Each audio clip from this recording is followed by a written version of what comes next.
What's the best lesson you've ever learned as an entertainer? Just the notion of how to...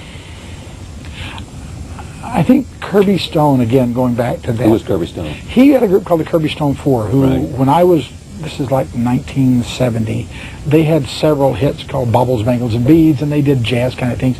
And he took me under his wing and kind of taught me what I know about the music business itself. And basically his concept was, if you treat it like a business, you can always make money at it. And so he said, I can't guarantee you'll be a star, but I can guarantee you can always make a better living at this than anything you'll ever do. And treat it like a business by saying, what is the public wants, and how do I design a product that the public wants, and how do I make sure that I understand public taste, etc. All of those. And if the show starts at 8 o'clock, start at 8 o'clock. Yeah. Don't drink. You know, he's one of the people that really kept me probably from doing drugs and drinking and getting off into the show business path, because he said, you know, that's a dead end road, buddy. You know, and he was like a father to me, and he wasn't. Yeah. Did you know Elvis? I met him a couple of times, and he used to always introduce me as his friend. And always, you know, I thought, I'm not really his friend, but I'm not going to tell anybody. You know, he'd say, hey, my friend Kenny Rogers in the audience, and he would invite me back. And I think what he liked, if I could presuppose, what he liked about me was... He was surrounded by beautiful women. No, I didn't hang around. You know, I would go back, I would say hello, and I would feel that dressing room fill up. And I would say, you know, let me let you go. Let you go deal with these other people. I wasn't a hanger-oner. But I remember something that was really funny, because with someone of that magnitude, if you have any personal experiences, you remember them all. You know, but I remember so well sitting in there once, and he said, where are you going? And I said, I'm just going to go play some blackjack. And I mean, he had this look on his face, and he said, I would give anything in the world to be able to go out there and play blackjack with you. And I said, well, I don't understand why you can't go. And he said, well, and Colonel Parker really had him convinced that he would be physically hurt if he went out in that casino. Yeah. And there was something real, and I, to me, learned a very valuable lesson from that you can't let your job control your life. That, you know, you have to have a life first. Yeah. And then your job becomes part of that. So I just get out and mix it up. Yeah, I assume there's some link between that and in the end what happened to him, because he was so locked into that he had no option. Closet he'd put himself in. And no matter how successful you are in so many areas, when a man who doesn't have options is not successful. Mm-hmm. And I think that's what do you mean by options in terms of in terms of anything? His life was no options. He literally stayed in his house. Yeah. He would literally, when he worked in Las Vegas, he would wear pajamas. He would go in his house, get in his limo at his house, go to his private airplane, go to the private airport in Las Vegas, get on a private limo, go in a private back door in his pajamas, and never take off his pajamas and go all the way to his room. I mean, and there's something very, I mean, while I guess it's very exciting to be able to have that type of exclusivity, you know, there's something very sad about not seeing the cities you work in. That's why I started doing photography, really, was to get out of the room. I know you do photography. It's the one hobby that you seem to. Yeah. What is it about photography that appeals to you? I have a need for immediate gratification. And so with me with photography, I tried oil painting for a while. It took too long. It took too long. I mean, I did pretty well, but you have to prep the canvas, and that's like 2 days. Not for you. You have to work at it, Kenny. I mean, Rembrandt, 2 days. Boom.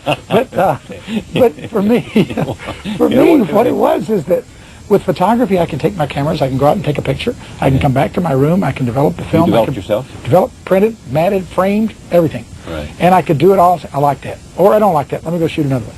So that's really important to me, to be able to do it, and because that's how I have kind of an MTV mentality, which is like if it doesn't keep me interested for a certain length of time, I move on to something else. I'm a kind of a, what would you call it, a compulsive excessive, in that I get involved in things accidentally. We'll be going, like if you and I went bowling and I bowled 160, I'd get so caught up in bowling. The next day I'd have a bowling ball, I'd have shoes, I'd have a lane picked out, and I would work and work and work until I broke 200, and then I wouldn't care if I never bowled again. Yeah. But I mean, I think that goes back to the thing of I'd like to be good at a lot of things rather than great at anything, because you can have a lot of different friends if you're good at a lot of things. You play golf? Yeah. What's your handicap? I played to a 9 last time I played, but I've got torn rotator cuffs now, so I don't know. It's so funny, Charlie. You know, the older you get, your body just starts falling apart. Well, I had this surgery in my shoulder. The doctor said, when you think you can go out and take a couple of swings, see what you feel like. So we were in Branson, and I go out and I get my golf clubs, and I said, I was traveling with this guy, Rob. I said, Rob, I'm just going to take one swing. If it works, it works. If it doesn't, we'll start over next week. I got it, and I just busted the ball. I mean, it was right down the middle, and I was so excited. So I go up for my second shot, and it's kind of a hilly course, and I get all set, and I draw back, and I take this big cut, and my left knee goes out. Oh, no. My shoulder was fine. My knee went out. So you said, give it up for a while. Now, do you own one of those places in France?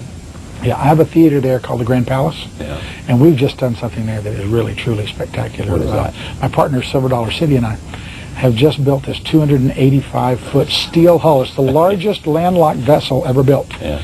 It seats 700 people for dinner, and we're going to start... So you're on a boat, but there's no water? No, we're on Table Rock Lake. Oh, you're on Table the Rock lake, Lake, okay. yeah, and it goes out for a 2-hour cruise, Yeah. feeds 700 people, and has a little production on it. We've sold 60% of our capability, and the boat just hit the water the other day. I mean, it's pretty scary.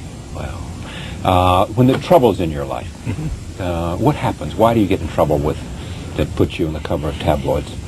I don't know. Well, I think, first of all, when you're really hot, you're a target. I think everybody wants to know something about whatever's going on in everybody's life. I mean, I wasn't really hot, and they started pounding on me. I don't know. I've always been a person who I think sells papers for some reason or other, good, bad, or indifferent. And I think that You're probably easy to know. And I don't feel like, I guess the sad thing is truth is not a factor. They take a little bit of truth and then they blow it so far out of proportion that the average person, but I mean, the truth is, Charlie, I got to tell you, and this is the bottom line truth. If I read something about you, I enjoy it, and it's fun for me. If I read about me, it's painful.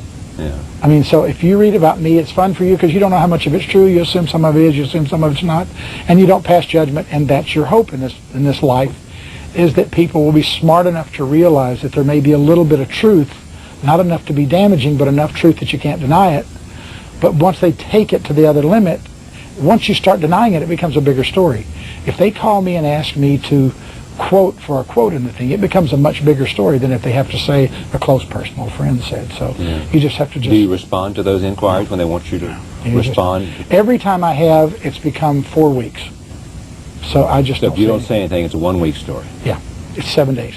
And there's an article that said less than 5% of the people who read those things can tell you what was on the cover 2 weeks ago. Because it's not earth-shattering. It's personal lives, and there's a lot of other garbage out there to come, so you try to take it, and I guess the only thing that hurts me, I mean, I'm a grown man, I'm single, you can't hurt me anymore. Right. But what hurt me so much is that I at one time thought I had a relationship with the tabloids, and I went to him and I said, look, this is not true, first of all, and I said, you are killing my son. He has to go to school every day and deal with this. Couldn't have cared less. Couldn't have cared less. It's the story, Kenny. It's the story. And the fact is, if I do something, I deserve it. But I don't feel like I deserve that. But the good news is, I learned a lesson. Yeah. And the lesson you learned is what? Don't trust people who have nothing to lose. What do you mean? Well, at the time, I was associating with people who I thought were friends, and I felt I could help their life. I thought I could bring their life up to mine, and in fact, they tried to bring my life down to theirs because they had nothing to lose, and people who have nothing to lose will say anything they need to say. I found an interesting legal thing in this country. If you have $150 and you're willing to lie, and you can find an attorney, you can sue anybody in the world, and 90% of all lawsuits are settled out of court. I mean, it's a scary, scary thing what happens in this country. So you settled out of court just to move on? Well, I settled out of court for what I had originally offered so my family wouldn't have to go through all the embarrassment. Yeah. I would think that'd be the most painful thing. Is Oh, it just broke my heart. It broke my heart. I mean, even whatever the nature of your